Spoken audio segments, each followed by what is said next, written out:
Let's finish it. What is up, everybody? Welcome to The Closing Pitch. My name is Spiker Helms, and this is a show about culture, people, and how to create a winning lifestyle. Today, we went to the social media feeds and picked out 3 great questions that we saw in Facebook groups, and I think this is going to be a very interesting conversation. I want to welcome in my co-host, David Birkby. How's it going? Good. How we doing? Doing well. This is going to be a great topic. I think we got three awesome questions. One is going to obviously be about the COVID-19 situation with training, and then we're going to jump into what makes you qualified, and then the last one is talking about teams, culture. Should I stay with a team? So without further ado, let's jump into the first question. First question is, what type of home workouts is your son going to be going through? I would actually put that as what type of home workouts what type of home workouts is that grammar? I don't think that grammar's right, but anyways, I'm not good with grammar. What type of workouts would you recommend to a player right now dealing with the COVID-19 situation? Well, I mean, let's preface it with this. We're all at home now, basically. I mean, there's no baseball. There's no games in college, professional, youth, high school. I mean, right now, theoretically, I think the high school season should have been starting right now. Players would have been playing, 6 days a week, off on Sundays, right? Youth players would be playing every weekend. So you go from being full tilt to having nothing, like nothing to do. So what are you doing right now to, one, stay in shape throughout the whole winter that you built up this whole winter? You threw bullpens, you hit, you worked out, you got to a point where you were ready to go, and now you're shut down. Yeah. What do you do? It's tough. It's very, very tough. I'm glad I'm not a player right now, just because of if I was a young player, I don't think I would be totally in the mindset of working out on my own, because I just think the game is built around a team atmosphere when you're young and having fun and really enjoying yourself. I know, kind of thinking back with my dad and going to training sessions, like I didn't really enjoy it when it was just myself. Yeah. But as I got older, like a college guy, it's pretty simple. I just got to get better. I got to get right. I got to find a cage, go work out. If it's cold, I'm going to go work out. If it's raining, I'm going to go work out. If it's snowing, I'm going to go work out. If it's a freaking hurricane, I'm out there. So, but for those young guys, I mean, it's tough. I mean, I can only imagine what a parent's dealing with right now, being cooped up with the kids and trying to do their own work while trying to keep their kids entertained, because, I mean, kids don't understand the situation at how big of a situation this is. So I guess to give you some practical advice, I think you have to find things that are fun for them. Drill sets. I know that there are a lot of internet guys right now that are sending out material to help players get better. I actually would take the route of trying to make games out of it. How do you make the player do the workouts but have fun at the same time? Yeah, I mean, listen, if I were a player, as bad as this sounds, I'd look at it as an opportunity, because that your peers, and I had a conversation with a player about this yesterday, your peers, for most, I'd probably say 80-ish%, if not more, are doing nothing. I mean, they're absolutely doing nothing. So right now is an opportunity for guys to just soar past their competition if they want to. Now, how do they do that? I mean, in-home workouts. I mean, you can look up on YouTube a million workouts to stay strong, stay fit. I mean, those are popping up on my Facebook page. Well, one thing that a lot of people are not thinking about is one-on-one instruction hasn't been banned yet. I think in certain areas, obviously, New York is not in a good situation. Boston's not in a good situation. But, I mean, relatively speaking, majority of the country, San Fran, but majority of the country, you can go to one-on-one instruction. You're not in an area where there's 10 or more people or 20 more people. Like, if you can go to one-on-one instruction, even contacting your instructor, I bet you the instructor would jump all over that and say, hey, I have a net in my garage. Yeah. Would you want to come over and give give our son a lesson or our daughter a lesson. Yeah, I think they would jump all over that. Obviously, I mean, first and foremost, be safe. I mean, that's the key, that's of course. numero uno, obviously. But yeah, I mean, of course. I mean, but just even again, if you're at home, having no contact with a coach, I mean, you can always call him and ask him what to do, which I totally recommend you guys doing. Mm-hmm. I totally recommend you reaching out to your coaches, your hitting instructors, your summer coaches, etc. Communicate. Ask them, what should I be doing? But I mean, simply getting into a better catch routine, staying with your stretching, your workouts, if you can hit into a net, great. If you're even doing dry swings, great. I mean, anything helps, right? Mm-hmm. Yep. Guys, just a quick FYI, where we do this podcast, if you see it on video, we're actually in our facility, and our facility is actually in a factory-type setting. So if you hear any buzzing or sounds like that, just know that we are in the midst of our training facility.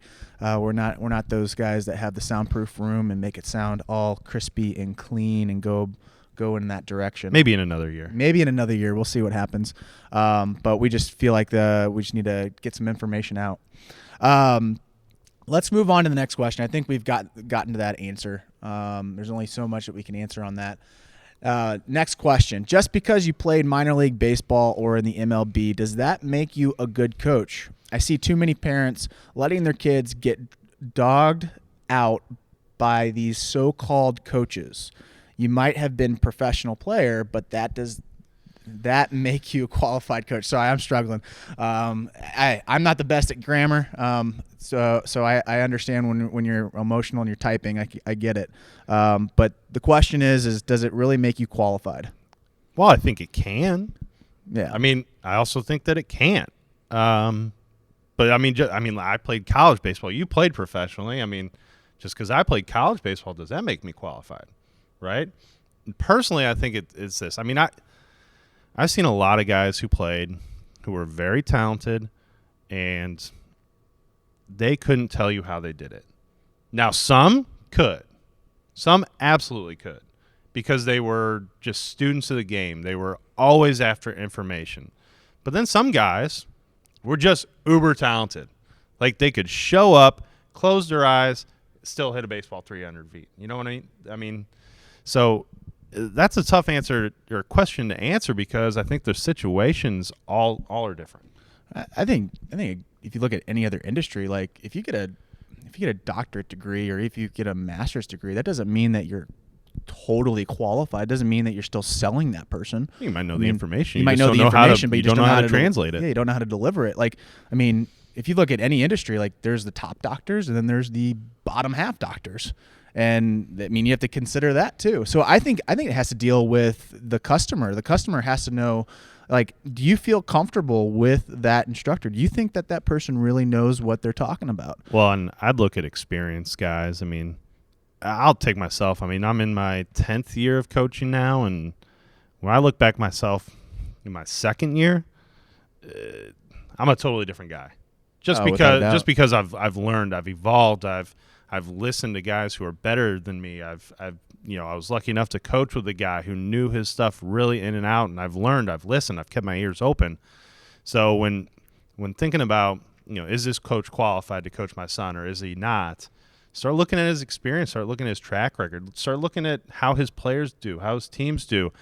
For a club coach perspective, look at how that club is. Have they pushed guys on? Have they moved them forward? That's why testimonials. I mean, it's the same thing. It's selling and marketing, and it's the same with internet gurus out there. Like I mean, scrolling through the Facebook groups, you can tell who's got their stuff together and who doesn't have their stuff together. Oh, yeah. And I hope people can see through that stuff. Yeah. Because you can know when a guy is teaching something and he's having results. I think part of it, especially on the internet, you have to look at what are the testimonials? Has anyone really tested their product? Have they gotten the information and succeeded? If it's a product that you're buying, if it's not a gimmick, has someone found it to be successful? Like here's an example. Blast motion. I'm a huge advocate of blast motion. I think it's one of the best tools that a player could buy right now at a very cost-effective rate. That is not a gimmick. That's coming from a professional source from the Tigers, putting their brand right behind that brand and saying, this is an awesome product. So I would look at that too for your coaches. Who's backing that coach? If he's off on his own, really do your homework on it. If he's backed by an organization, that's going to give you a little bit more confidence in what he's teaching. I mean, you said it right there. Do your homework. It's really that simple. No matter if it's a professional, ex-professional, ex-college, club, whatever, do your homework. It's really that simple. Don't just make a rash decision based on one guy selling you. Here's another example, and I'm going to leave it off with this example. At our facility, I would say about 2 years ago, we had a guy that didn't play an ounce of college baseball, and he barely played in high school. But he was the best instructor in this facility by far, and how he was able to connect with players, and he always was learning and trying to advance his skills. He got so good at what he was teaching, he actually worked with a number of major leaguers in the offseason and helped them. A lot of major leaguers that you've heard of, brand names that your probably your son or daughter knows, and he worked with those guys. So it doesn't matter if you played at the University of Southern California or you played 13 years with the Pittsburgh Pirates. Teaching is teaching. There's good teachers, and then there's just players. So I would also think about it that way. Go after the teachers, not the ones that hit a whole bunch of home runs and Right. Had a lot of success on the field, because that doesn't tell you if they're going to be able to transfer that information, and your son or daughter is going to be able to consume that information correctly.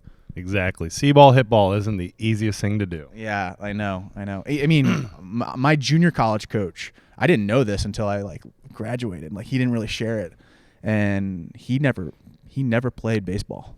Oh, really? I didn't know that. I think he played Little League. Is, yeah. I think he played Little League, but he didn't play college baseball. He actually was going in he's school. One of the, probably one of the best junior college guys around. Yeah, and then went to the University of Missouri, and then begged to be on the team, to help out with the team. And then they gave him a shot, and next thing you know, he ends up winning a national championship for junior college. Isn't that crazy? Incredible. That's incredible. So, but he just wanted to learn. Yeah, I know. All right, let's jump into the last question. Last question is, what would you do? We were recently approached by a well-known team in our area asking if our son could be interested in joining their roster. Although we are committed to a different team for the season, they have lost a player for whatever reason and need to fill the position. Now, I know with the current COVID-19 issue, the upcoming season is to be determined, but we still need to think this through because they extended their offer to him for next season as well. This is our first season with the team we are currently committed to, and me being honest, we have questioned just how well they will do. There are a lot of components to this whole situation, and I'm not going to write a novel to explain, but really, what would you do? What factors would you put into your decision-making process? How would you handle the situation if it were yours? Well, let's take COVID-19 out of this equation because that's yeah. Honestly, I think the root of this question and why this person is asking it, take this out of it, okay? What I would start with is, why are you on your current team in the first place? Why did you decide to be there? Was it the coaching? Is it, maybe it's your son's friends? Good training? Good games? Are they scheduled to play in a great league that's going to challenge your son and the team? I mean, why in the first place did you choose this team? Because if you answer all those questions in a positive manner, then why would you even think about leaving? I mean, that's what I would not understand. Because it sounds like this person has that FOMO going on, that fear of missing out. Mm-hmm. And I see it in recruiting all the time. It's like, you're dead set on this one university. I'm about ready to go. I'm ready to sign. And then someone else comes in. You're like, oh, new guy, new team, new coach, new university. Uh-oh, what should I do? I'm a big person on commitment. And when you go to the tryout, you end up trying out, and then they end up giving you a spot, and then you accept. You orally say, I'm going to be on that team. You don't sign anything or anything like that. I think you commit for that full year. Once you make that commitment, you commit for 365 days. Then you can reevaluate and then make another decision. Because one, the coach is relying on you. They've made a commitment to you, and then you've made a commitment to them. So if you end up backing out, you're putting them in a bad spot. So that's not a great situation. And honestly, if you are looking to make sure that your reputation is intact, I think that's going to hurt your reputation, just personally. People are going to view you differently, and you never know where you're going to run into those people in the future. So I think commitment is a huge thing, and every time that I've gone towards the commitment route, things have really worked out. If I end up backing out at the last minute, everything has kind of been in a bad situation for me and for the other party. So my recommendation is to stick with that team, even though it might not seem as promising, or maybe there's a national club that comes in and then they say, hey, we really would love to have you. I would be very cautious on taking that. I would say, you know what? I really appreciate the offer. Thank you so much. We would love to look at it at tryouts this upcoming year. Yeah, and I mean, I'm in total agreement with you. And this is the way I would approach it. What precedents are you setting and telling your son that if he has committed to a team all year leading up to the season, which theoretically should be starting right now, and then you say it's okay to just jump ship to something that is presumably better, because what do you think that other coach is going to sell? What's the long-term impact on that? I mean, for me, it's telling your son that it's okay to just up and quit anything. That's not a good situation. I mean, if you think about the long-term impact, it's a no-brainer. It's a no-brainer. Yeah. For me, I'm like, if I'm teaching him to do this, that's not good. Because I mean, yeah, what's going to happen? What if he doesn't like his school? Is he just going to leave? What if he doesn't like a teacher? Is he just going to leave? I mean, what are you setting? I think it comes down to this: is that you have to set. All right, once I make this commitment, I'm giving it 365 days, or give it whatever time frame you want to give. And then from there, then you can reevaluate, and then you could go to a different situation. And that's totally fair. It goes down to that route. It's like, well, the whole thing is I never quit. I don't agree with that either. Yeah. It's like dancing. You got to know when to put the right step forward and when to not put the right step forward. Well, and listen, coming from a guy, me and you, we run a club, right? If after that season you come up to us and say, listen, you did not fulfill your promises on X, Y, and Z like you had said, so we have made the decision to leave your club and go search for another opportunity, then myself as a club director, I need to really take that thing to heart, okay? Mm-hmm. Because I need to change something, because obviously I didn't, right? And I would be totally okay with that, and I would still help that person in that situation. 100%. That's on me. That's how I would view it. Every time that we get a player, it's like a 1-year contract for me. Like when we get them and they end up saying we're in, you got me for 1 year, and I know that I have this whole year for another at bat. Basically, you tried out for us. Now I'm trying out for you for 1 full year to try to get you back into the club. And obviously, you got to play. Hopefully, I give you the skill sets to be able to execute that. And then you make the commitment. But again, it's a 1-year contract. I think players should handle that the same ways. If I commit to you, it's a 1-year contract. Again, why did you commit in the first place? And what has changed? That's what you got to ask in this situation. If you go long-term and they end up going to the corporate world, and I know this because Shondi's and she places people. That's his wife, by the way. And she says that if you're jumping ship every year, it's a big red flag for recruiters. Mm-hmm. Huge red flag. So if you're doing that for club baseball, and then your son or daughter ends up doing that in their corporate life, they're going to be in a real bad spot. And then if you add in like student loans and stuff like that, that's a tough deal. If you're not happy with your situation, like how are they going to cope with that? I mean, I wouldn't be looking at a guy who's had 6 different jobs in the last 6 years. I mean, that stands out to me. Yep. Guys, that's the episode. For the closing pitch, my closing pitch is pretty simple. I know we tackled three awesome questions. I think the biggest one was that last one, is that understand the long-term benefits and negatives when you're approaching a situation. A lot of people think short term.